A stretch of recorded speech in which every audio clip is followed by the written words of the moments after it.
they don't get here in time, I will put them on the web. So anybody have any questions about anything we've covered so far? Yeah. Posted before solutions. Homework 3 should be posted soon. Yeah. So practice midterms to be handed out.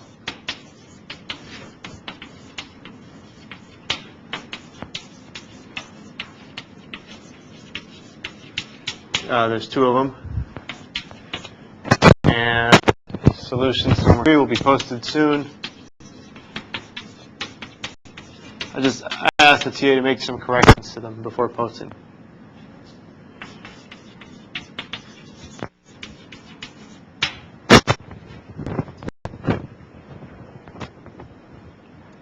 So anybody have any questions?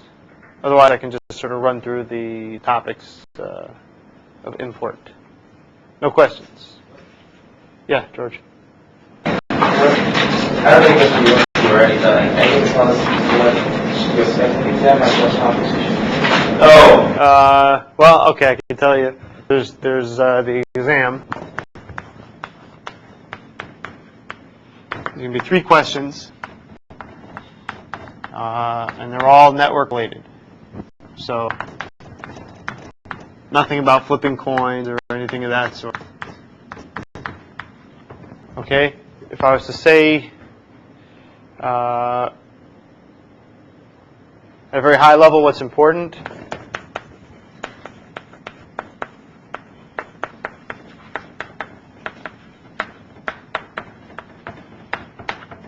so error detecting and correcting codes.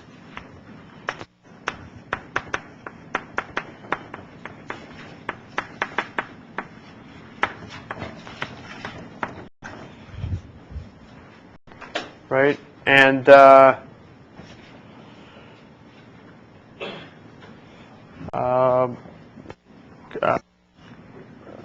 multiple access collision avoidance protocols.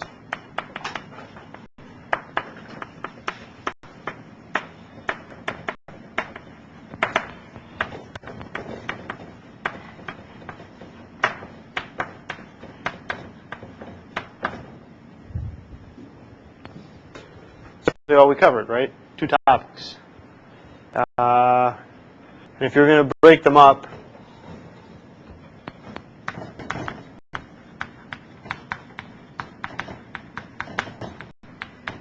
right, what do I want you to know for error detection and correction? We'll certainly have the 1D and 2D parities. Right, linear Hamming codes.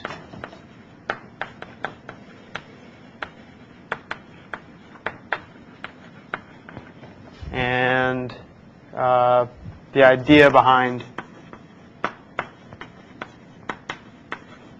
the CRC.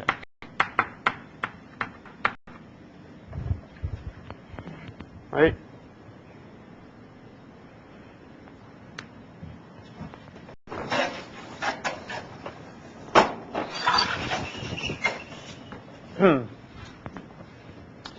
And for multiple access collision avoidance,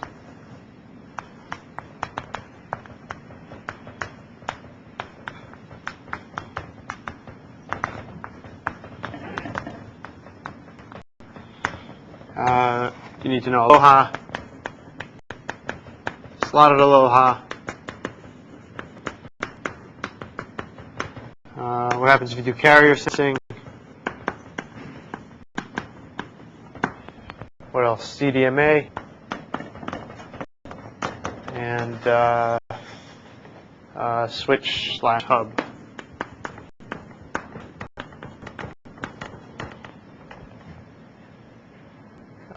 Broadcast suppression.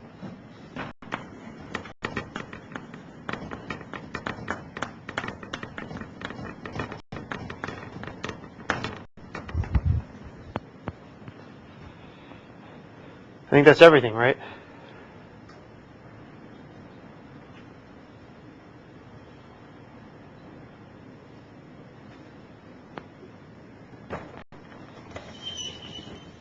Easy enough?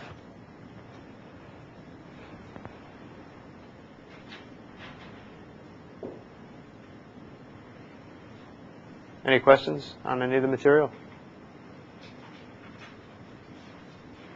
Oh, so I can also tell you about the exam structure. I think I've been saying this a lot recently. I keep thinking I make my exams easier. So the first time I gave this class, I think I gave harder questions. I gave 5 questions. This time there'll only be 3 questions. And I think the longest question has at most 3 parts in this case. I used to give, like a exam with like parts A, B, C, D, E, F. Anyway, so there's just 3 questions.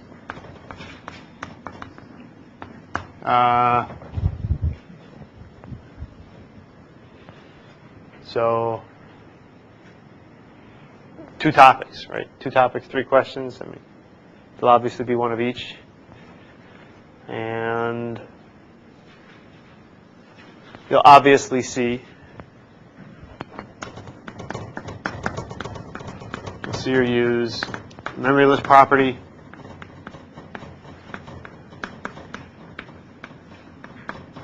and the laws of expectations.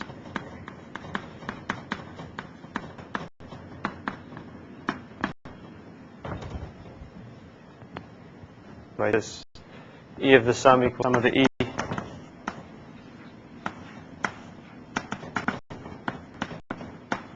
I think.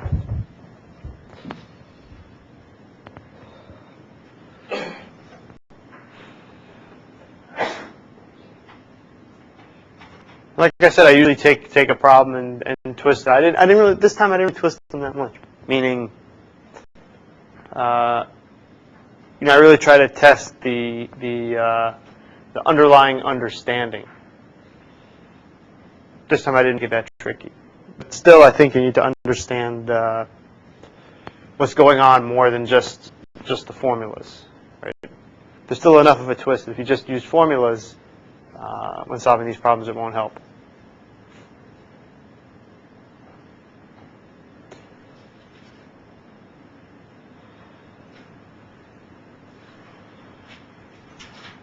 Does anybody have any questions?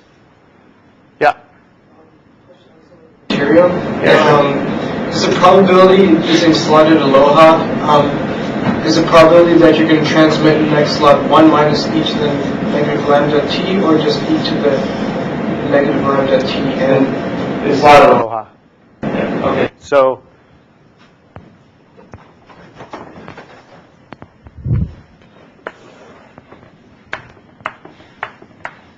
you have these slots, right? You have an exponential. So that's the kind of thing you're remembering it in terms of a formula. There's no reason to remember it in terms of a formula. If you reason it through, you won't get confused. So the question is, what's the probability you transmit in a slot?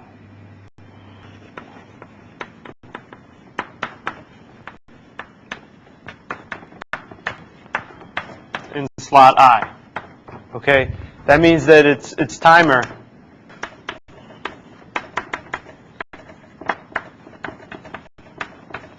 goes off during interval I minus 1, right? So here's slot I, and all I have to do is my timer has to go off somewhere in this interval, right? So it doesn't matter if the timer is already going when I get to this point, or if I start it right at the beginning of the interval. Either way, it's going to be the same probability. And there's some amount of time t here, and it's an exponentially distributed timer with rate lambda. So if you remember, if x is a random variable, is an exponentially distributed random variable, then the probability that x is greater than t, some t, is with rate lambdas. What is this? Is this 1 minus e to the minus lambda t, or is it e to the minus lambda t?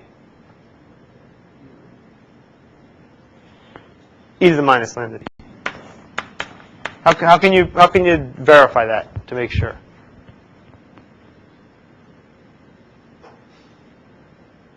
How do you know it's not 1 minus e to the? What's the way to do a sanity check to make sure it's not the second one? Huh? So yeah, plug in 0. What's the probability that x is greater than 0? That should be 1, right? It's a non-negative or positive random variable, right? Exponentially distributed random variables are always 0 or positive. So I mean we don't care about whether we're talking about greater than or equal to. It's the same thing in the case of a continuous random variable. So you plug in 0, you should get 1. So you plug in 0 here, you get 1. You plug in 0 here, you get 0. Right? And also, as you send t to infinity, right, this value starts to get very, very, very small. That makes sense, right? Because you're checking to see whether it's bigger than a larger and larger value. The likelihood of that happening should get smaller and smaller. So the probability that a device transmits in slot I is the probability the timer goes off during interval I minus 1. So it's the probability that the timer does not go off beyond a certain amount of time. Can't.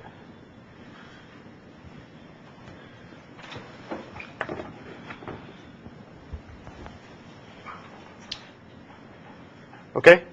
So the answer is 1 minus e to the minus lambda t.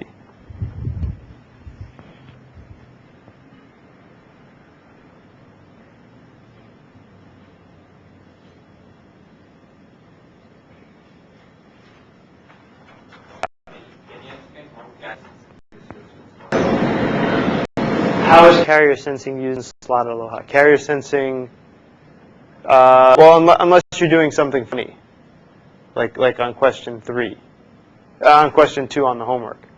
Carrier sensing really won't help, right?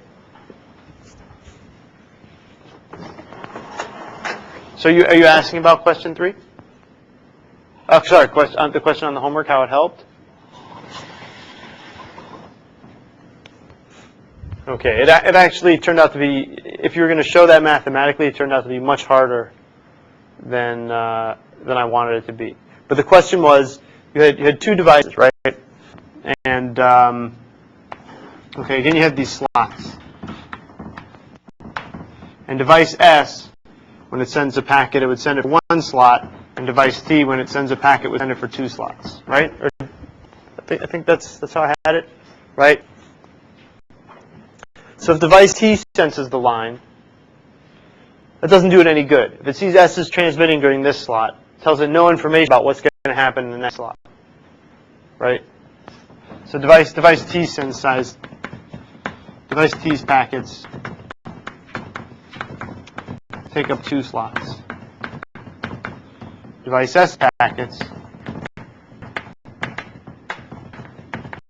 take up 1 slot.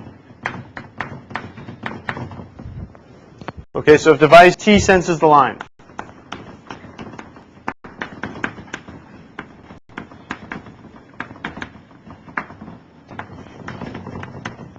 during slot I minus 1, tells it nothing about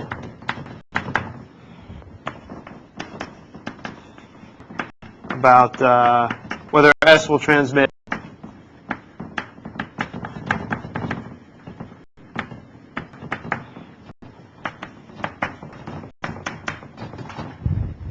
in slot I.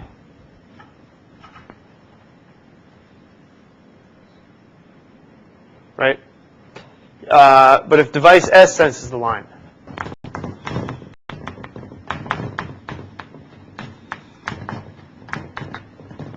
okay?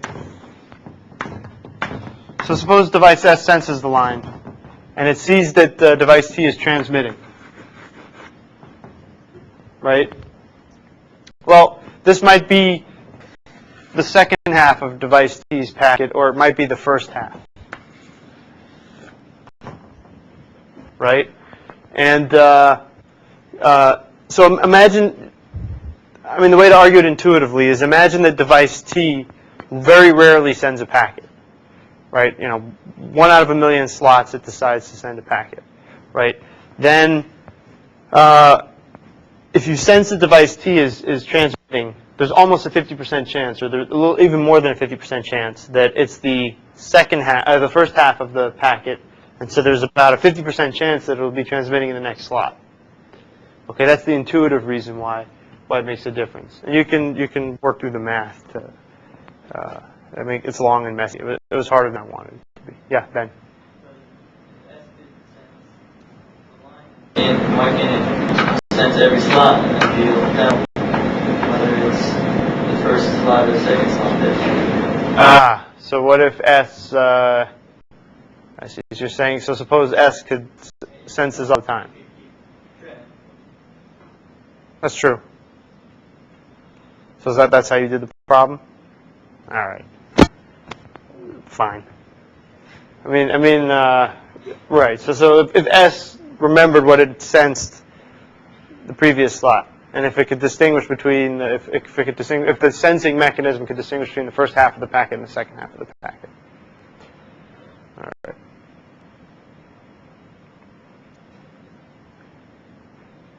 Any other questions? Suppose S is transmitting in a particular slot, and S timer goes off in that slot. right. Then it transfers in the next slot again. Yeah. Using slot. Aloha, yes, that's the behavior. So In this case, if the S senses the slot in senses the gap in every slot, there is an equal probability that T would be transmitting in the next slot, whether T was transmitting the parent slot. Sorry, if S. S senses the transmission. And what was the question? In the previous slot, suppose T was transmitting. Okay. It tells us nothing about whether T is going to transmit in the current slot or not. Right. Then it's equivalent to having no information. That's right. If you knew that it was the second slot. Right.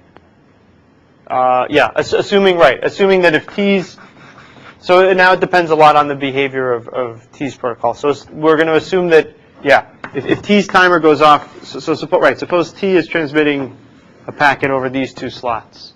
Then if T's timer goes off in this slot, it's just ignored. Right? And if T's timer goes off in this slot, that's only then will it send in the subsequent slot.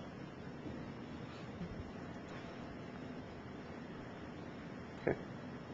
Then what you say is true. Then there's no information.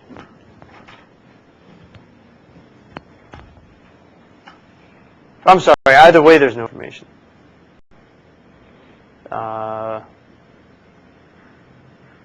No. Then there is information.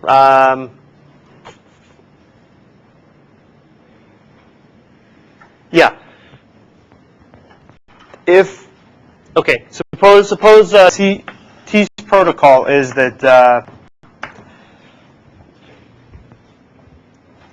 if it's not transmitting, or if it's transmitting the second half of the packet and the timer goes off in the current slot, then it will transmit in the next slot, right? You can also have a modified version where whenever T's timer goes off, if it's not currently transmitting the first half of its packet, then it'll transmit in the next time slot. If it is transmitting the first half of its packet, then it'll transmit in 2 time slots. Okay? Then, obviously, if T is currently transmitting, there's a greater likelihood that it'll start a transmission here than if it wasn't transmitting anything in these slots, right? Because now, if its timer goes off in either of these 2 slots, it'll transmit here. Whereas if it wasn't transmitting anything, the timer will only go off only if the timer goes off in the last slot. It'll transmit in the second slot. Yeah, George.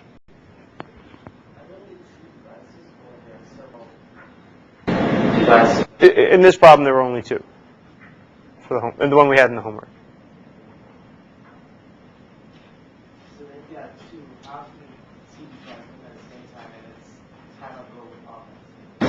So in a slotted protocol, you're allowed to do that. While you're transmitting in a certain slot, okay, you can start your timer. If your timer goes off, then you're allowed to you transmit in the next slot. Right? That's permissible. It's permitted.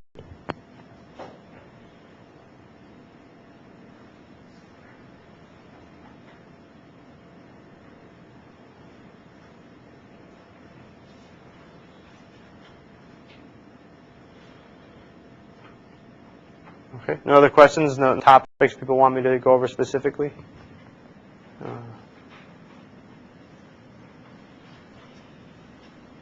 Yeah. Stuff about chirping things, sequences beyond. Yeah, that's CDMA.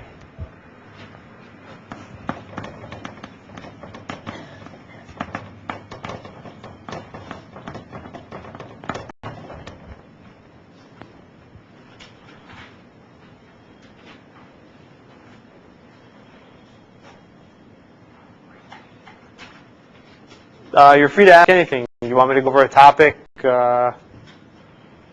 question on any of the homeworks? Nobody's got questions? Yeah, Ron. The probability that we went over to begin with will be tested by means of like network questions. All networking questions. Yeah. No straight probability. I won't. I won't ask. I wrote that somewhere. Yeah. Everything is network related. George. You type in Erkts codes. You type in Erkts code like. Oh, and the idea of Hamming distance. Yeah. Sure.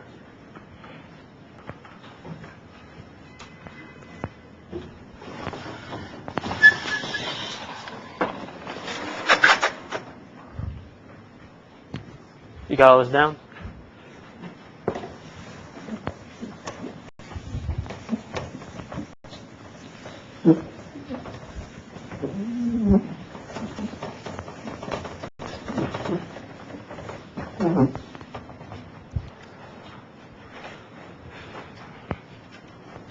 Okay, so yeah, this notion of Hamming distance.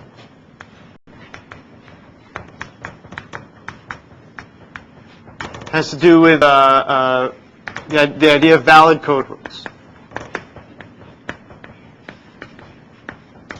Okay, which is you have these check bits formed by applying some function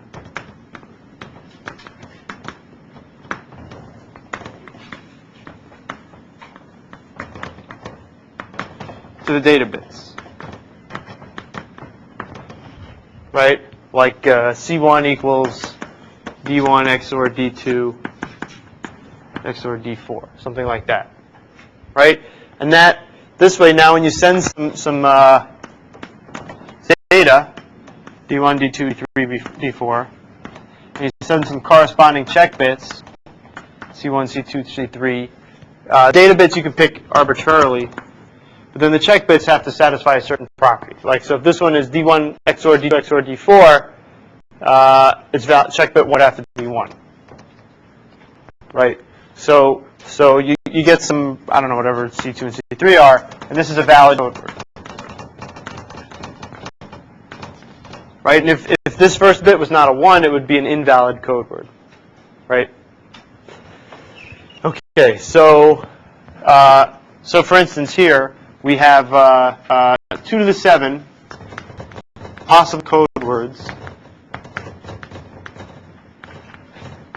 but only 2 to the 4 are valid.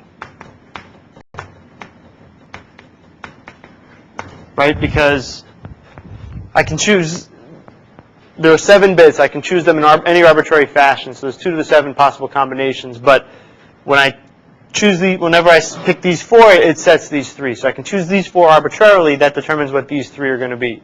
So there's 2 to the 4 possible valid code words. Okay? And the Hamming distance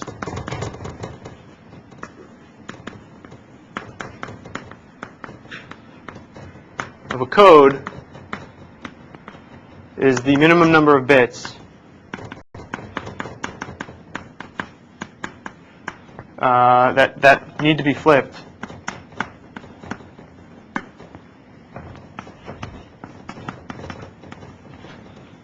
to get from one valid code word to another. Some valid code word to another.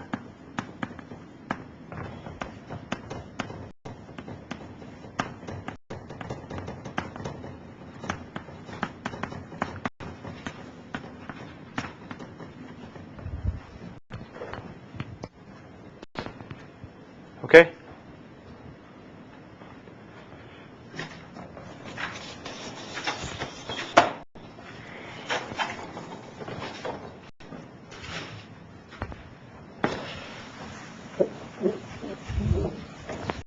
And what's important about the Hamming distance? I mean, why is it a useful measure?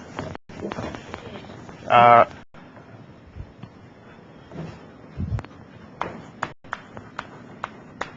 code with Hamming distance D can detect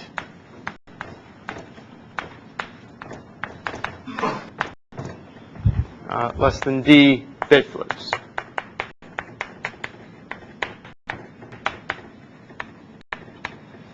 Transmission,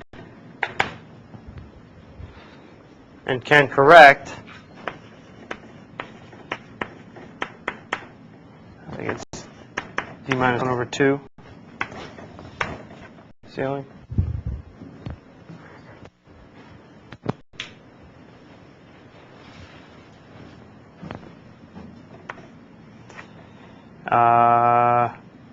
No, floor. Bit flips.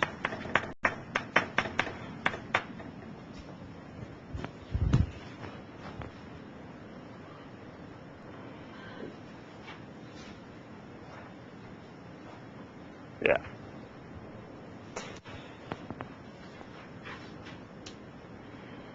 Okay? And what's the reason? The reason was, remember we had this picture. Sort of showed it graphically. Here's all the code words. Okay, you drew an edge between the ones that were distance 1 away from one another. Meaning you flip one bit and you could get from one code word to another. And I'm picking this graph arbitrarily, so you may find that it's you can find a set of code words that would actually satisfy this picture. Anyway, some of these are valid code words. I'll color the valid ones white. Let's say just those 3. Okay? So now, whenever the sender wants to send data, it's going to send it as a valid code word. Right? Now, on the way to the receiver, some of the bits might flip. Right? And the point is, if you look at this picture, what's the Hamming distance of this code I drew here? These 2 code words are separated by a distance of at least 4. These 2 are separated by 1, 2, 3, 4, 1, 2, 3, 4. So they're all distance 4 apart from one another. Just happens to be. I mean, some might be further apart from another. That might happen. Okay. So since they're all just 4 apart from one another, I have to flip at least 4 bits in order to move from one valid code word to another valid code word. And the only way I can trick the receiver into thinking that it got a message where no bits were corrupted was if it receives another valid code word. Right? If it receives anything other than a valid code word, it knows there must have been a bit flipped. So I have to flip at least 4 bits in this case to get to another valid code word to trick the receiver. So I can always detect less than 4 bit flips with the code I've drawn in that graph. Right? If you only flip 3 bits, it's impossible to go from a valid code word to another valid code word. Okay? And now why can I correct this number of bit flips?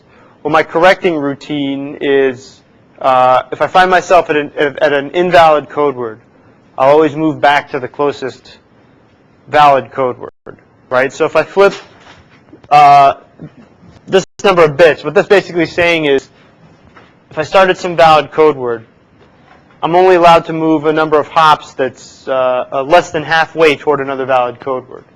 Right? So for instance, here, 1, 2, 3, 4. D is 4.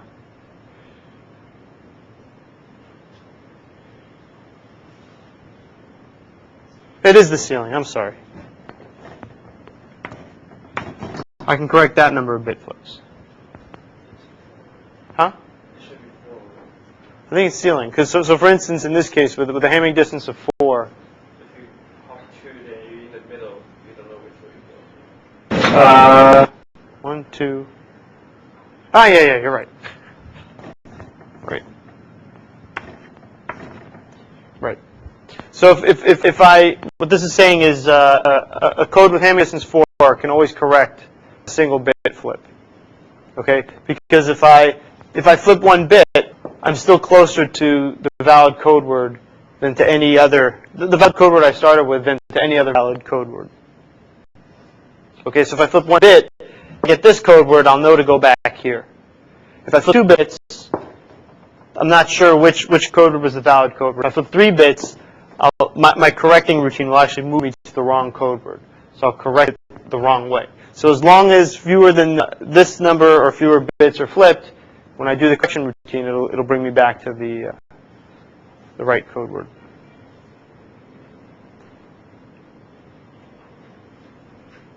People see this?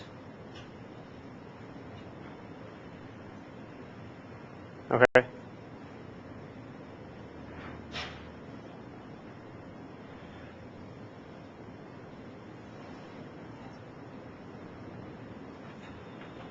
Any other questions? Yeah. Switches.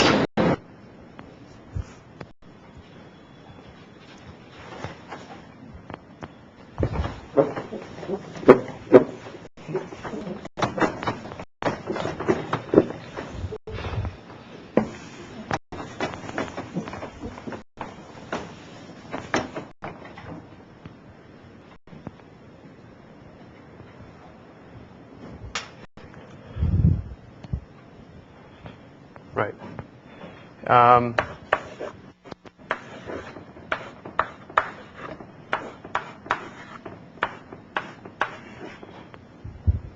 So the idea is the way a switch works is it's connected to a bunch of wires. Okay, and switches can remember the destination of an incoming packet. Okay, so if this is device A and this is device B, C and D, and this switch is told if A is sending a packet, so it's using this wire, and the packet reaches the switch can route that packet. If it's supposed to go to B, it can keep that packet separate. It knows not to forward it on the wires to C and D. Okay, it can remember that it's supposed to forward it only to B.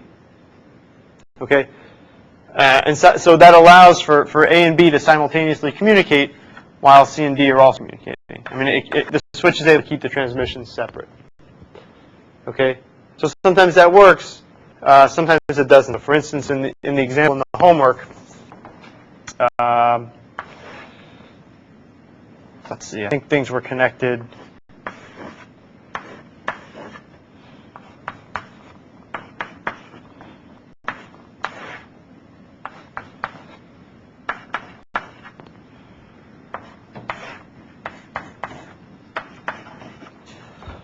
So this was the basic example in the homework, right? With just more rows and more columns of devices. Okay, so if this device, so let's have A, B, C, D, E, and F. Okay. The important thing is to look at where the location of the switch is. If A wants to communicate with B, okay, then it can do so, and this switch will stop those transmissions from crossing over this way. And similarly, as long as C, D, E, and F want to communicate amongst themselves, that won't affect the communication between A and B. Okay, this switch keeps those communications separate. Okay, if some other device over here wants to communicate with A or B, well then this switch will have to carry that communication, and there will be interference. Okay. If A wants to communicate with F, then no other device can communicate at the same time, right? Because if A communicates with F, the communication will travel all along this wire. It'll go to the switch. This switch will have to forward it. Okay, it'll travel all along this wire, and then this switch will have to forward it as well. So that communication is going to go everywhere. So if any other device transmits, it's going to collide with A's communication to F. Right? The way I've drawn things here, I mean, if I put the switch here, instead you could potentially protect C and D from A and F. The way things are drawn here, if A wants to communicate with F, C and D are protected. Yeah. communicates with F, the message from A gets to B. Does everything go through that switch? This is just some wire, right? So if A transmits, it goes on this wire, it's broadcast on that wire, and it reaches the switch. And that switch can decide whether or not it has to. So the switch isn't like a router. The switch is a router, but it doesn't like suck in all the energy, right? I mean, you know, you send a message on wire, it's gonna go on all paths of that wire. Yeah, George. I guess maybe I was confused. A hub is the one that was sending the message to every device. Hubs everywhere, no matter what. Yeah, hubs don't think. Those destinations was set to. Why does it go to say E in that case? So Because the switch is sitting over here. All the switch knows is that it has to send it on this wire. Once you send it on the wire, that wire is a broadcast medium. It goes everywhere. Yeah. Like for each device on the specific LAN, to connect to the device on the other one, it's just pick a LAN, and you don't need to go through the switch. Right. Right. In fact, you can't help it. If you send a transmission, it's going to everybody else on your immediate wire.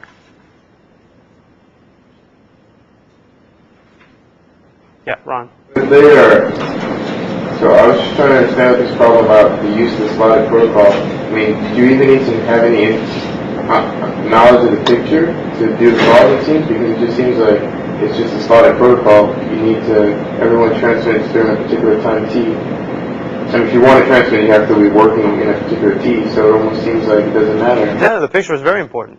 Well, I mean, so then for a problem, how does it... So if A wants to send to B, then all you got to do is make sure that B doesn't want to transmit, and that none of these other devices want to transmit to A. Why don't we do it out?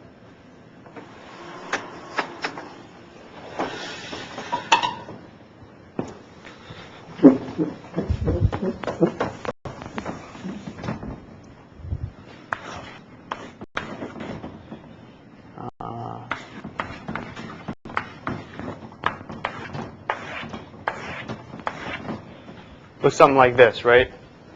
On each of these you had K devices. So here's my device.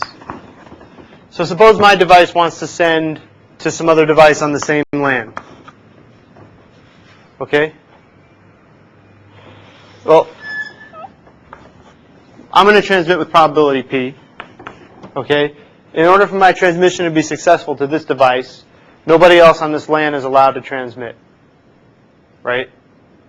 So that's 1 minus P to the, I think, K or N. I don't remember. It was either K or N.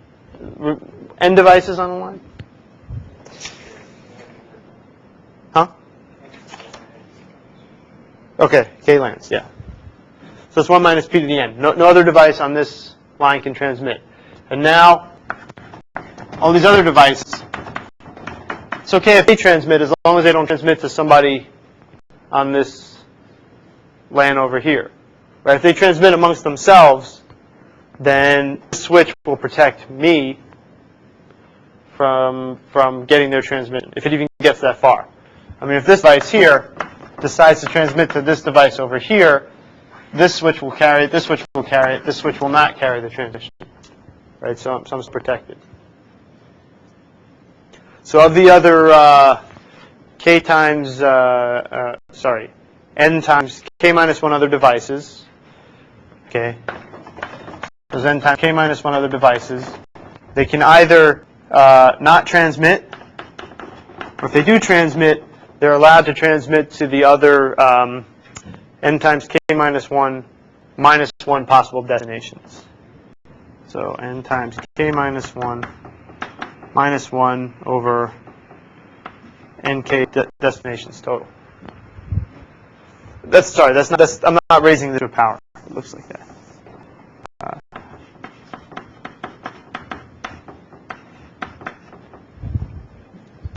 Okay, so that's if my device wants to transmit to another device on the same LAN. Right? Can you explain that term again? This part? And not on my LAN. There are n times k minus one other devices. Right? Each of those devices, it's either not going to transmit, or it's going to transmit, and it's going to transmit to one of these other devices that's not on my LAN. As long as it does that, it doesn't interfere with my transmission. Right? So that's how you get that term. And if you choose some LAN,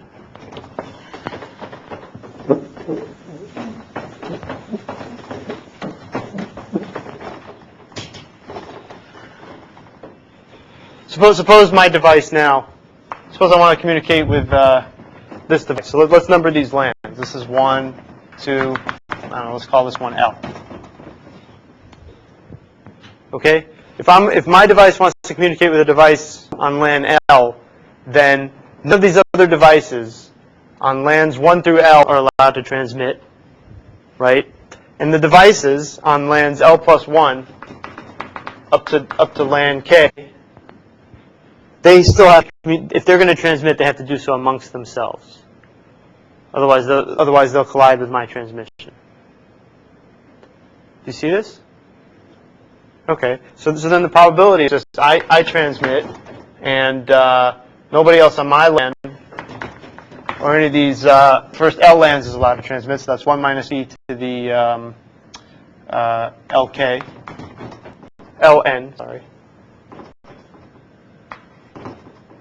minus 1. We do minus 1 because I said there are n devices on this, and I stick me on. Actually, I mean that's what we did in homework. On my LAN, there just so happen to be n plus 1 devices. Okay. And now for the remaining devices, of which there are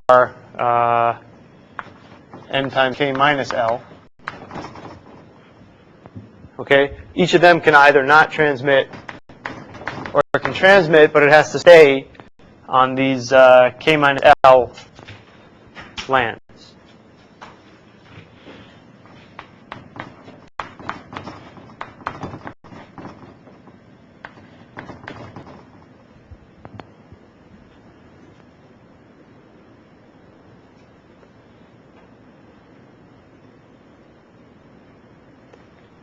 Okay, and I have my decision of where I transmit is uniformly distributed.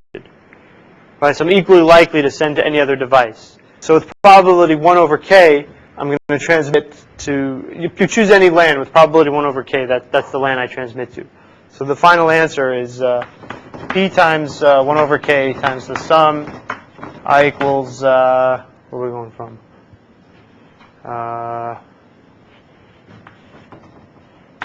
0 to k minus 1 of 1 minus p to the, let's go from 1 to k.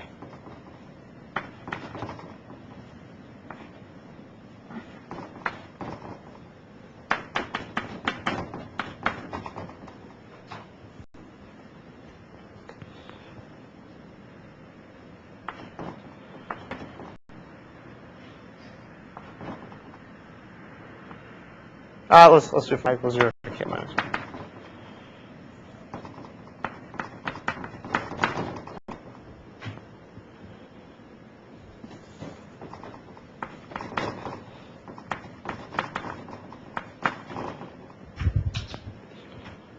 K minus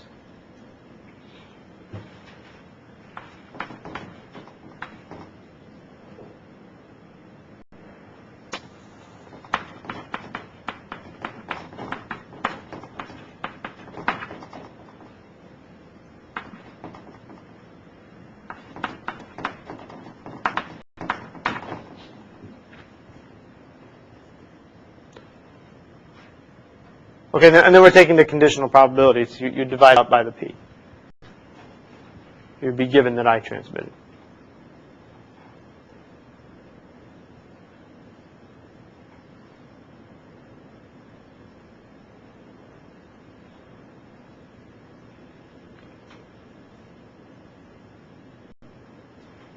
So there's two parts to the problem. One is understanding the logic behind who's allowed to transmit and who isn't, and then being able to formulate that mathematically. So.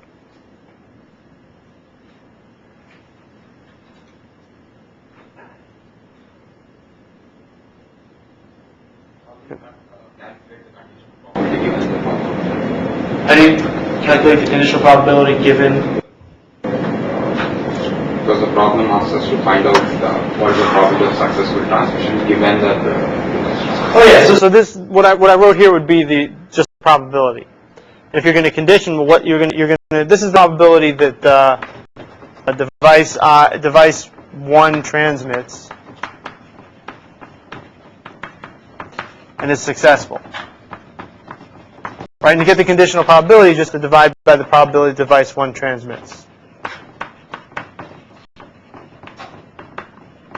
Right, which is just going to be p. So you're just going to divide this whole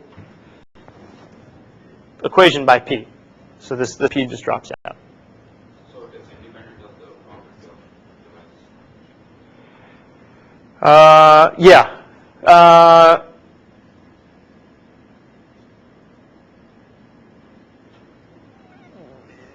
The answer is yes, but the question is hard to phrase correctly. I mean, what's the question you're asking? What's independent of the device transmitting? Not really, right? Because it can't be successful if it can transmit. So when it transmits successfully, it is implied that the device is transmitted. yeah, so I mean, you could let a random variable be the conditions that would permit a successful transmission, right? And okay, so thanks, Jan. So that's previous midterms being passed around. There's 2 of them. Right. So the conditions that would induce a successful transmission. You let a random variable equal 1 if those conditions hold and 0 otherwise. Those are independent of the transmission itself. Right? Which makes sense. I mean the conditions for a successful transmission are what all the other devices do. And what they decide to do is independent of whether or not your device decides to transmit. The way the problem is formulated. So what would be the answer to the second part? What was the second part?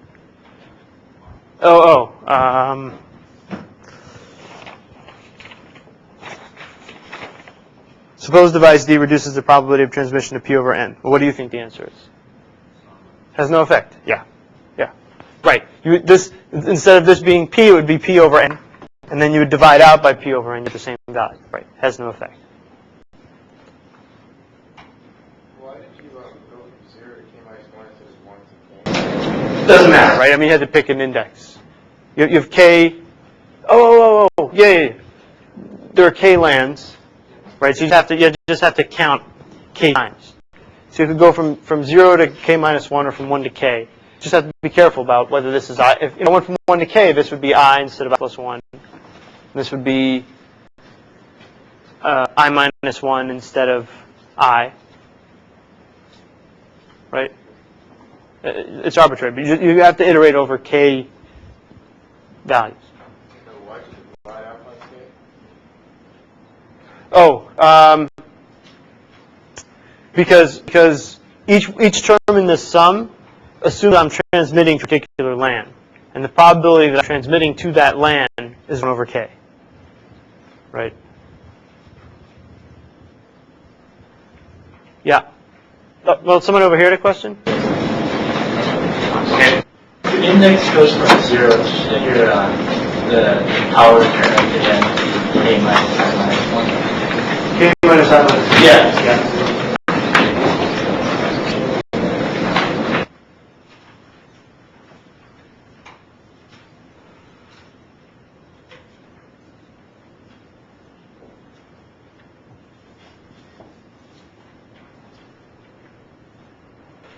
One of the midterms, the first problem is some simple one-sentence answers, and some of the stuff that's on there I didn't cover this year, so don't worry about that if it looks ambiguous. Like some questions about, I think, the MAC address, which we didn't get to yet. Yeah? So you should I don't have solutions. But come to office hours tomorrow, we can go over them if people have questions.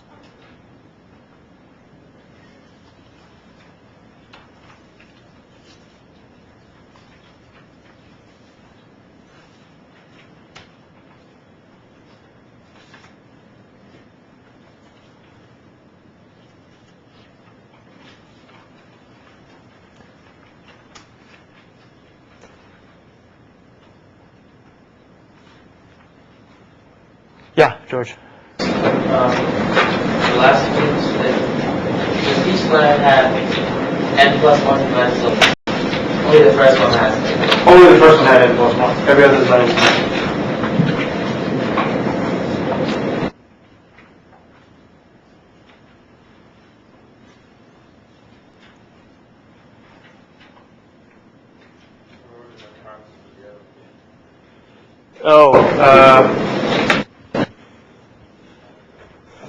Do people have more copies of, because she would have made the same number of copies, I imagine.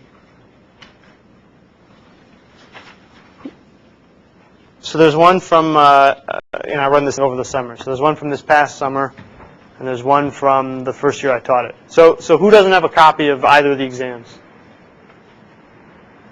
Just Ron? Okay, come to my office afterwards. I'll print you out another copy. Ron, I'll print you out another copy.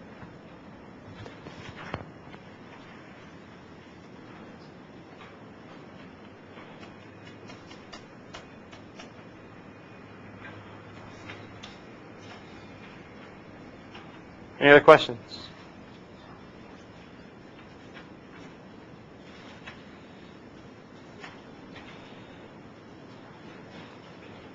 You raise the power 1 minus plus b times the probability that happens. Raised to a power is a way of showing that you know fixing how many of what happens. Right. Every device makes its decision independently. Every device can either not transmit or transmit to a limited set of devices.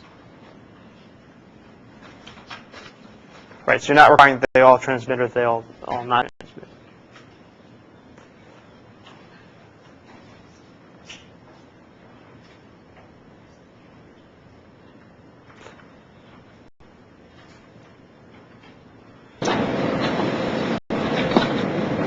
No other questions? All right, so we'll leave early. And if people have questions, show up for office hours. I'll make an extra effort to answer my email with rapid turnaround. Tuesday afternoon, I think after 5, I can hold additional office hours if people come by. But let me know in advance you're planning on coming by. Okay? See you Wednesday.